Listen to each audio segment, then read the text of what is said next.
नमस्कार मित्रांनो, माझं नाव Ravikant Babar, Dhanvantari distributors private limited Pune. आज इकडे नेवासा फाट्याला आलो आहे.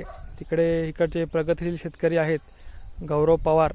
ह्यांच्या आज आपण कपाशीच्या प्लॉटला आहे. कपाशीच्या प्लॉटला ह्यांनी धन्वंतरीचा RPS 76 वापरलं होतं.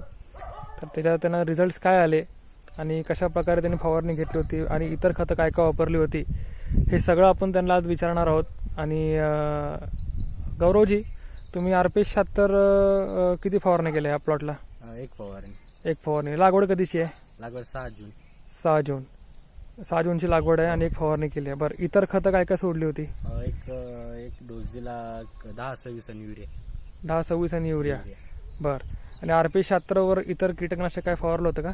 एक मोनोसिल आणि RPS 76 दोन्ही मिळून फवारलं होतं. अगोदर एक म्हणजे मोनोसिलची फवारणी केली, ते टॉनिक कुठलंच वापरलं ना. बरं, अजूनपर्यंत बाकी इतर कुठले टॉनिक वापरले नाही आहेत. तर कसा वाटतोय तुम्हाला रिझल्ट?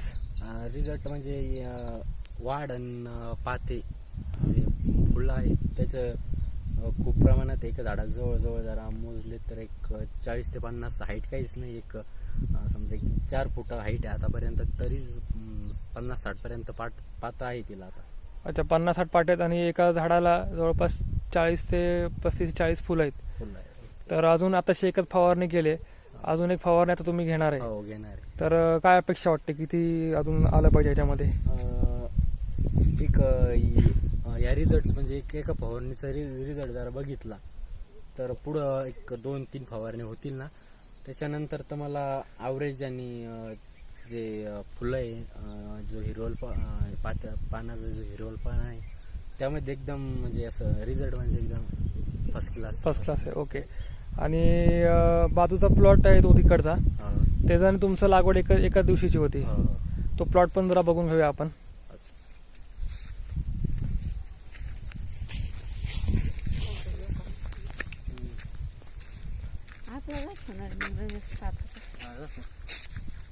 हा एक प्लॉट होता. हो, हा एक. हे लागवड सेम दिवशीची आहे, पण काय फरक वाटतोय ह्या आणि तुमच्या प्लॉटमध्ये? म्हणजे जी पाते हाईट आणि जे पाण्याचा हिरवळपणा आहे, म्हणजे जिला वापरलं ना ती एकदम समजा पिवळी अशी आहे. बाकीचं पाते कमी आहे, फुलं कमी आहे, हाईट एकदम 2-3 फुटाच्या खालीच. अच्छा, इतर शेतकऱ्या भावांना काय सांगाल RPS 76 बद्दल? एक माझा एक समजा एक या फवारणीचा रिझल्ट जरा बघितला तर खरंच म्हणजे या औषधापासून आपण एक चांगलं शेतकरी बेनिफिट चांगलं मिळू शकतं.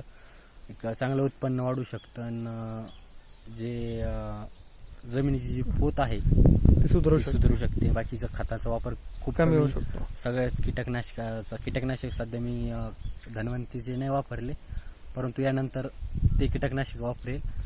टॉनिक वापरल्यामुळं एकदम म्हणजे असा रिझल्ट फर्स्ट क्लास आलेला आहे. बाकी जर बघितलं समजा दुसऱ्या या प्लॉटमध्ये तर पाते ते सगळे कमीच आहे. ओके. तर इतर शेतकऱ्यांना तुम्ही रेकमेंड कराल वापरायला? आणि धन्वंतरी बरोबर तुम्ही सभासद झाले तर तुम्हाला ह्याच्यामध्ये लघु उद्योगाची पण संधी भेटली धन्वंतरी कंपनीकडनं? हो, भेटली आहे की नाही? आणि लघु उद्योग करून तुम्ही करता भविष्यामध्ये एक चांगल्या प्रकारचं एक साईड इन्कम पण शेती करता उभा करू शकता. बरोबर. त्याच्यासाठी पण तुम्ही संतुष्ट आहात? हो, संतुष्ट आहे. आणि जे शेतकरी माझे समजा जवळपासचे त्यांनी मला विचारलं की बाबा कोणतं औषध वापरलं, तर मी त्यांना RPS 76च रिझल्ट एकदम भारी आहे. बस त्याच्यानंतर बाकीचं ठीक आहे. सगळ्या शेतकऱ्यांना मी असं म्हणजे सांगू इच्छितो की बाबा RPS 76 वापरा. जमिनीची पोत, ते खर्च आणि बेनिफिट चांगला मिळावा. बस. ओके गौरव.